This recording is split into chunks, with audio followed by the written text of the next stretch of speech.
Hello மக்களே, வாங்க நீங்கள் டே 2க்குள்ளே போகலாம். டே 2 ஆஃப் மை பேக் பெயின். இன்னையோட ஜேர்னி என்ன பார்க்க போகிறீங்கன்னா, ஒரு கொஞ்ச நாளைக்கு என் பேக் பெயின் எப்படி ரெக்கவர் ஆகுது தான் பார்க்க போகிறீங்க. எழுந்துட்டு கண்ணாடி என்னோடய ஃபேஸை பார்த்துட்டு தாடி கூட அட்ஜஸ்ட் போடாச்சு, வயிற்று வர கலக்க ஆரம்பிச்சிருச்சா, பிரயோசனங்கள் அனைத்து முடிச்சுட்டு பல்ல விளக்க ஆரம்பிச்சிருச்சு. நல்லா பல்ல விளக்கி பல்லையாவது வெள்ளையாக்குவோம். ஏன்னா கொஞ்சம் நாளைக்கு ரெஸ்ட்டு தான். ஸோ இது எப்போ பேக் பெயின் சரியாகுதோ அதுக்கப்புறம் தான் வாக்கிங், ஜாக்கிங், சைக்கிளிங் எல்லாமே.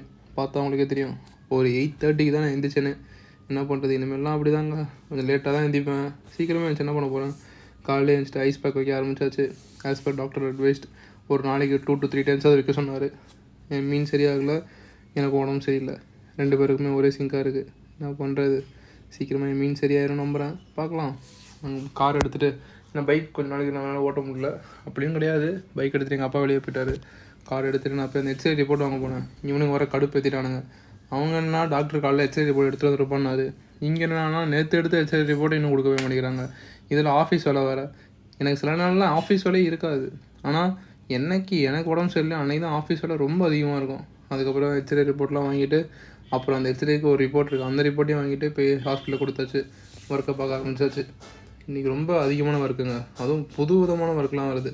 நான் சொல்கிறேனே, நமக்கு எப்போ உடம்பு சரியில்லை அப்போ தான் நிறைய ஒர்க்கு வரும். அப்புறம் அங்கேருந்து கிளம்பியாச்சுங்க.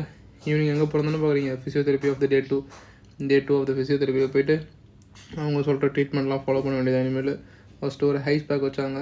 ஐஸ் பேக்லாம் வந்து நான் வீட்டிலே வச்சது, சாரி ஐஸ் பேக் கிடையாது, ஹீட் பேக் வச்சாங்க. அதுக்கப்புறம் ஒரு எலக்ட்ரிக் தெரப்பி மாதிரி ஒன்று வச்சாங்க. எல்லாமே 15 minutes. அப்புறம் என்ன ஃப்ரெண்ட்ஸ், இந்த டே என்ன பண்ணுறேன்.